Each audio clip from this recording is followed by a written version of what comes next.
Happy Friday, Hawk Nation. I'm Pyper Warren. Our top story? You already know. A week of homecoming festivities wraps up tonight with the main event, Southside's football game against McNary.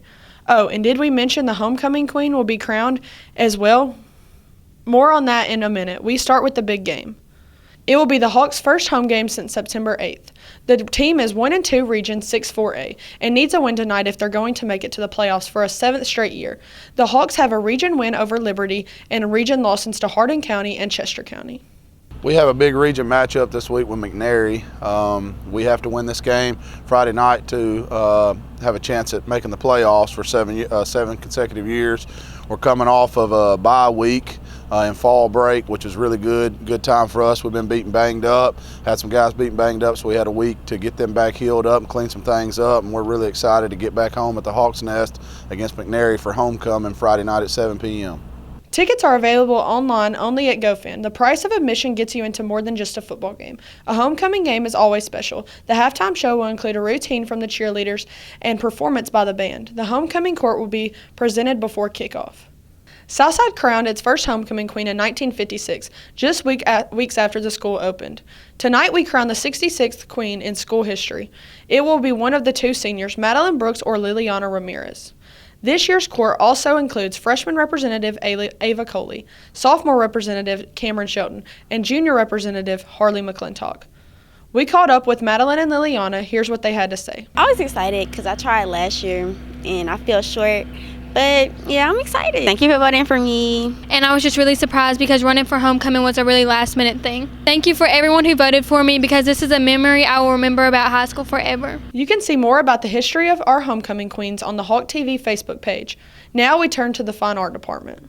Over fall break, 8 Southside students made the All-Northwest Choir when auditions were held on October 1st at Union University.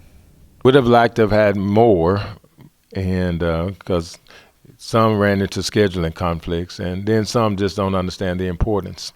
But I'm proud of the fact that all the ones that put the time in, they made it. And that has been for the last few years.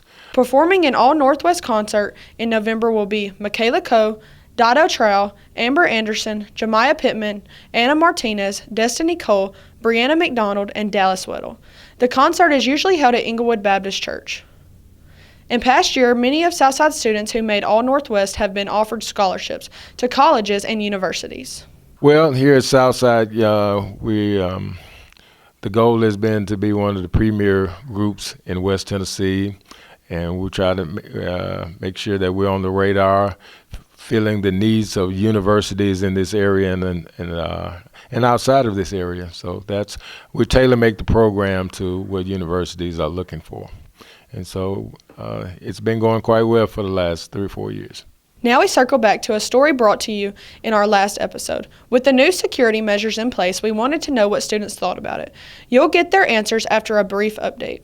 On our last episode, I told you about the new metal detector procedures. They went into effect Monday, but have already changed. Students now report to one of the 3 campuses instead of all funneling through tech prep. Here's what Coach McNeil had to say. I don't think it'll ever be perfect, But with us using all 3 campuses now, it's minimized the amount of kids all in one area.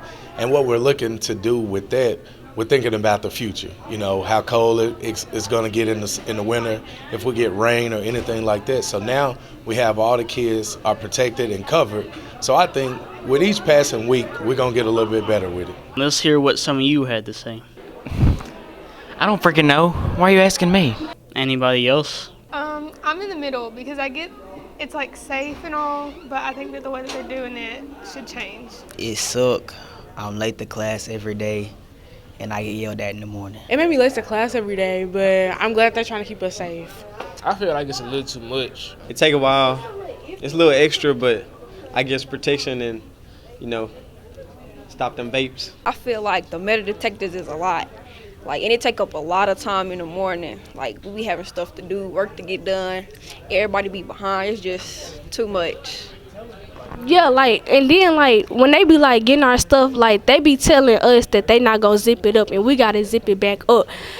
And, I feel like we do need it, but at the same time, we don't, because, somebody might bring, a bomb or a gun or something up, and I see why, they do it, but at the same time, I don't see why they would do it. If you gonna do it, at least, close our stuff. I feel like what they're doing right now is better than what they did a couple days ago. I think it's stupid. I think they should do something else with their lives and let us be kids. I think the students should stop vaping too, because that's nasty. Why are y'all doing it in the bathroom? For Halt TV, I'm Clark Burkhead. Back to you.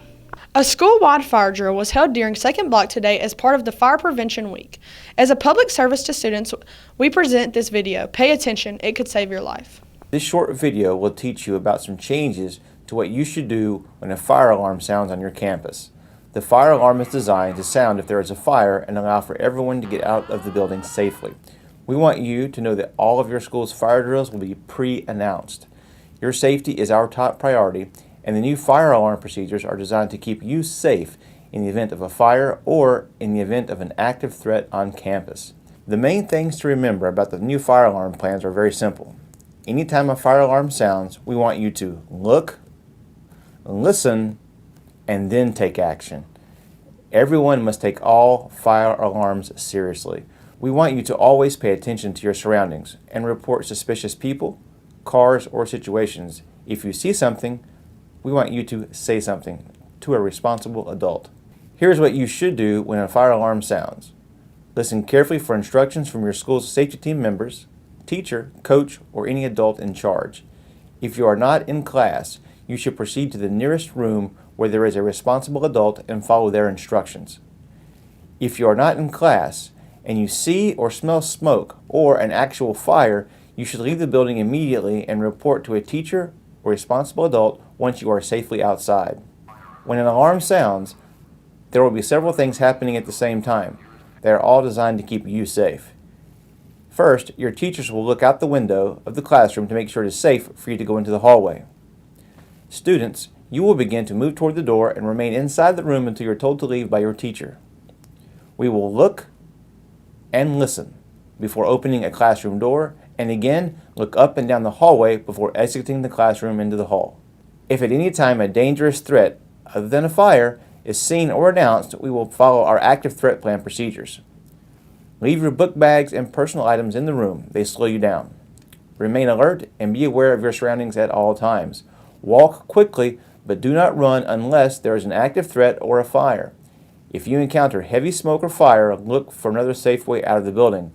Call 911 to report your location and the location of the fire. If visibility is low, crawl on your knees and form a human chain and keep in physical contact with the person that's in front of you. Stay close to the wall until you can reach the nearest exit. Your teachers will look out the windows of doors leading to common areas, stairwells, and then outside to make sure it is safe to change hallways, to use the stairs, and if it is safe to go outside. After you go outside, you will go with your teacher to a staging area and stay there until told it is safe to re-enter the building. Here are some important things to remember about fire safety if there is a fire directly outside your room and it is preventing you from leaving. Do not open the door. If you are alone, call 911 to report your location and look for another way to get out of that room. You may place a wet towel or clothing under the door to help prevent smoke and flame from getting inside. If the room has a window opposite the fire, stand near that window for fresh air. Your teacher may even break the window if it becomes necessary. School safety is everyone's responsibility. We need your help to make sure our schools are safe places to learn and have fun. Remember, every fire alarm and fire drill must be taken seriously. Every time a fire alarm sounds, we want you to do exactly as we have discussed here. Follow your teachers or other adults' directions. If you see something, say something. Thank you for your attention, and let's have a great year. We told you about the football team at the top of the show. Now let's go to Tamia for more sports. The season ended this week for the Lady Hawks soccer team and the Lady Hawks volleyball team. The soccer team was defeated 2-0 in a District 13 AA semifinal game at Chester County on Tuesday. Earlier in the day Tuesday, the Lady Hawks beat Hardin County in a penalty kick shootout to win a quarterfinal game. That game had been suspended the previous day because officials didn't believe they would have enough time to get in 2 10-minute overtime periods. It was the last high school soccer game for Southside 6 seniors. You can see them on your screen. They are from left: Asia Balfour, Shalia Jones, Micaiah Rainey, Jalea Herron, Ellen Beebe, and DeJayla Sidney. While on the volleyball court, the Lady Hawks were eliminated Tuesday in a Region 7 AA semifinal game at Dyer County. Junior defensive specialist Allie K. McDonald was named to the All-Region 7 AA tournament team. It was the last game for the Southside's 5 seniors. You can see them now on your screen. They are from left: Callie Ramsey, Alyssa Cliff, Sarah Watson, Abigail Matthews, and Lizzie Vales. The Lady Hawks competed in the district tournament the week of fall break. They finished runner-up. They had wins against Bolivar and McNary but lost to Lexington in the championship game. 3 players were named to the all-district team. As you can see on your screen, they are Kamora Curry, Alyssa Cliff, and Abigail Matthews. Abigail Matthews was also named to the all-tournament along with Jalen Page. Even though the soccer and volleyball seasons are over, both teams had successful seasons. For Hawk TV, I'm Tamia Lawson. That's all the time we have for you today. Thank you for joining us. We know we're not as exciting as the pep rally we were supposed to have, but I guess we'll just have to wait until next week. For all of us here at Hawk TV, I'm Pyper Warren. Let's go beat McNary. Have a great weekend, Southside.